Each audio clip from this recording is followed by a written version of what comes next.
एक बार एक व्यक्ति और उसका बेटा दोनों अपने घर की छत पर पतंग उड़ा रहे थे। पतंग बहुत ही ऊंची उड़ रही थी, वो बादलों को छू रही थी। तब उसका बेटा उस व्यक्ति से कहता है कि पापा, ये पतंग इस डोर से बंधी हुई है, जिस कारण और ऊंची नहीं जा रही है। इस डोर को तोड़ देना चाहिए। बेटे की ये बात सुनकर उसका पिता उसके कहने पर वो डोर तोड़ देता है। उसका बेटा बहुत खुश होता है। वह पतंग टूट जाने से बहुत ऊंचाई पर पहुंच जाती है, लेकिन फिर कुछ समय बाद वह कहीं दूर जाकर खुद ही नीचे गिर जाती है। ये देख उस व्यक्ति का बेटा उदास हो जाता है।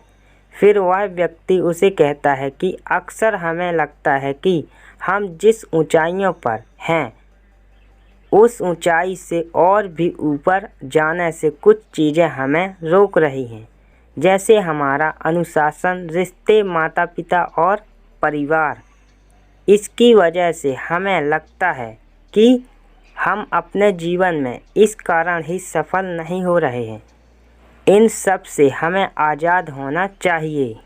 जैसा कि पतंग अपनी डोर से बंधे हुई रहती है और उस डोर की मदद से वह कई ऊंचाइयों को छू लेती है, उसी तरह हम भी अपने परिवार और रिश्तेदारों से बंधे हुए हैं।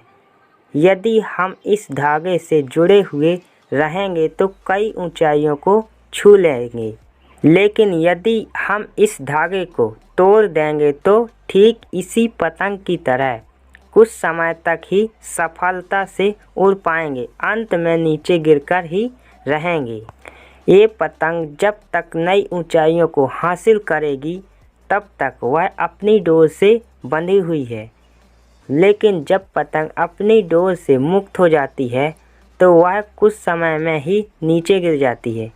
उसी प्रकार हमें भी अपने जीवन में रिश्तों की डोर से बंधे हुए रहना चाहिए, जिससे हम अपने जीवन में नई ऊंचाइयां हमेशा हासिल करते रहें।